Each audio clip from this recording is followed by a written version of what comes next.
Bapa Allah, engkau itu saya punya Bapa, dan saya ini punya anak. Jadi engkau atur saja, saya punya hidup, karena saya ini hanya seorang anak.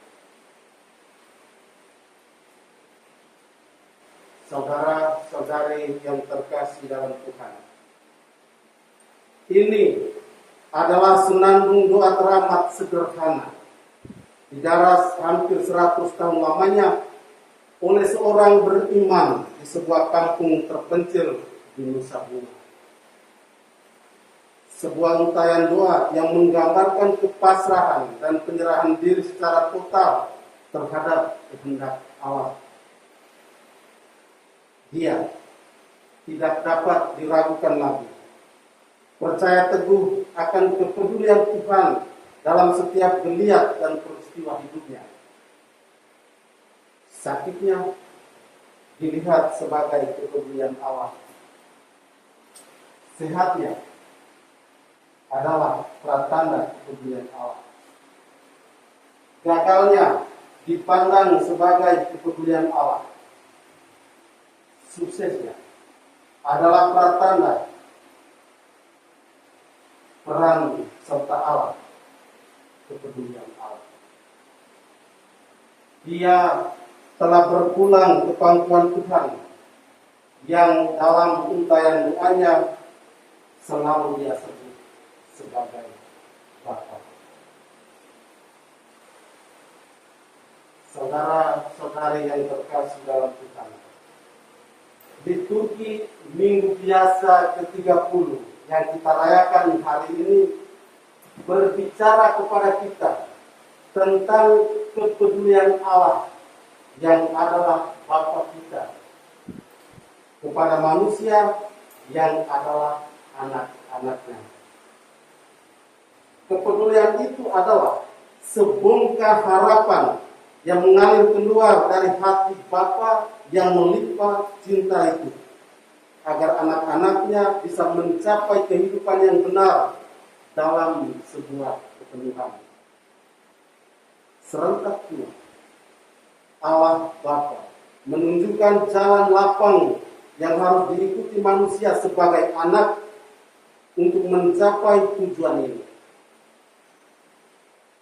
Dalam percikan cahaya dari firman Tuhan yang ditawarkan hari ini, kita sekalian diingatkan bahwa manusia bisa menggapai kehidupan paripurna, kehidupan yang penuh, kalau dia mengikuti Yesus dan menerima tawaran keselamatan yang dihadirkan kepada manusia.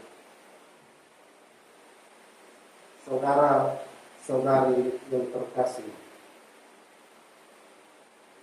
Nabi Yeremia yang adalah sebuah gemah suara dari Allah kepada bangsa Israel, melantangkan suara kepedulian Allah kepada bangsa Israel itu. Yeremia menegaskan bahwa bahkan di saat-saat paling dramatis dalam perjalanan sejarah Israel, ketika mereka tampaknya secara definitif putus asa dan kehilangan harapan, secara definitif kehilangan terang dan kebebasan, Allah justru ada di sana. Allah ada dan Allah peduli. Kehadiran dan kepedulian Allah dalam masa suram dan sulit dalam sejarah perjalanan Israel itu tidak lain dan tidak bukan adalah untuk membebaskan Israel umatnya, anaknya, dan menuntun mereka dengan tangan, dengan kasih Bapa, untuk menemukan kebebasan dan kehidupan yang utuh. Kepedulian Allah itu tertuang dalam sebuah perjanjian baru yang bisa kita temukan dalam Yeremia bab 31 ayat 1. Pada waktu itu demikianlah firman Tuhan. Aku akan menjadi Allah segala kaum keluarga Israel, dan mereka akan menjadi umat. Perjanjian baru ini rupanya yang diyakini seorang sederhana dari Nusa Bunga, sehingga hampir 100 tahun dia setia merapal doa sederhananya. Bapa Allah, untuk itu saya punya Bapa, dan saya ini untuk punya anak. Jadi untuk aku saja saya punya hidup, karena saya ini hanya seorang anak. Senandung doa yang dirapal hampir 100 tahun oleh Fidelis yang hari ini kita kenal dia dalam doa kita. Saudara-saudari yang terkasih dalam Tuhan, dalam suratnya yang ditulis kepada jemaat Ibrani, Santo Paulus menampilkan Yesus sebagai imam besar yang dipanggil dan diutus Bapa ke dunia dengan sebuah misi besar, yakni untuk memimpin manusia ke dalam persekutuan dengan Allah.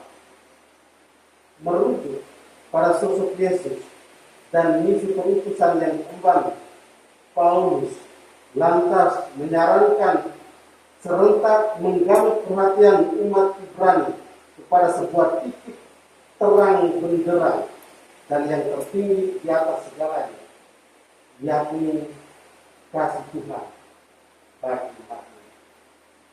Kasih Tuhan bagi umatnya. Yang sudah tentu bagi jemaat Ibrani itu sendiri. Selanjutnya, poin penting kedua yang digaungkan Paulus dalam secara suratnya kepada jemaat Ibrani kala itu adalah dia, Paulus, meminta orang-orang Ibrani untuk percaya kepada Yesus. Percaya di sini berarti sendengkan telinga untuk mendengarkan dengan penuh perhatian tawaran Yesus lewat gema ajarannya. Percaya di sini berarti setelah menyendengkan telinga, membuka lebar-lebar kelopak mata untuk melihat dan mencerna perbuatannya. Percaya di sini berarti dan pada akhirnya menerima di dalam hati mereka dan mengubahnya menjadi gerakan hidup yang sebenarnya. Saudara-saudari yang terkasih dalam Tuhan, Penginjil Markus mengusulkan kepada kita sekalian sebuah jalan. Jalan itu dalam tanda kutip dia beri nama Jalan Allah, untuk membebaskan manusia dari kuasa kegelapan yang selalu saja mendukung kehidupan manusia. Jalan Allah juga yang membuat manusia dilahirkan kembali ke dalam cahaya terang. Seperti Bartimeus, seorang buta itu, pengemis itu, orang yang percaya diundang untuk secara rela menerima usulan tak terbantahkan bahwa Yesus datang menuntun dan membawa mereka untuk secara tegas meninggalkan kehidupan lama dan mengikuti Yesus di jalan cinta. Jalan itu jauh dari bayang-bayang kegelapan. Dengan cara ini, Markus meyakinkan kita bahwa kita akan mampu berpindah dari perbudakan menuju kebebasan, dari kematian menuju kehidupan, dari hampa harapan kepada sinyal terang kepedulian Allah. Saudara-saudari yang terkasih dalam Tuhan, Bapak Allah, Engkau itu saya punya Bapak, dan saya ini Engkau punya anak. Jadi Engkau atur saja, saya punya hidup, karena saya ini hanya seorang anak. Ini adalah senandung doa teramat sederhana, didarah hampir 100 tahun lamanya oleh seorang beriman di sebuah kampung terpencil di Nusa Bunga, Fidelis. Sebuah untayan doa yang menggambarkan kepasrahan dan penyerahan diri secara total terhadap kehendak Tuhan. Lalu,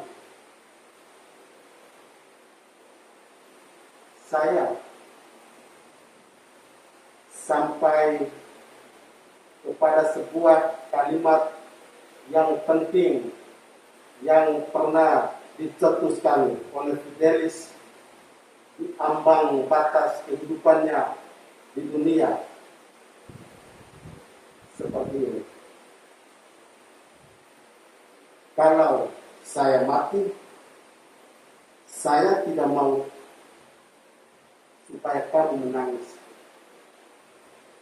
Saya hanya mau kamu berdoa banyak-banyak.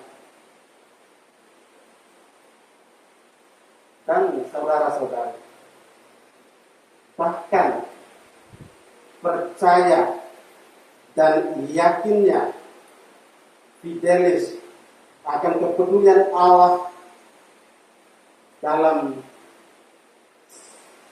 hidupnya itu dia rangkum dalam sebuah litani penuh damai. Dan saya pinjam kata-katanya itu untuk mengakhiri renungan ini. Kalau saya mati, saya tidak mau kamu menangis. Saya hanya mau kamu berdoa banyak-banyak. Dari yang kita belajar untuk menyadari dalam setiap detak langkah hidup kita kehadiran Allah yang tertinggi.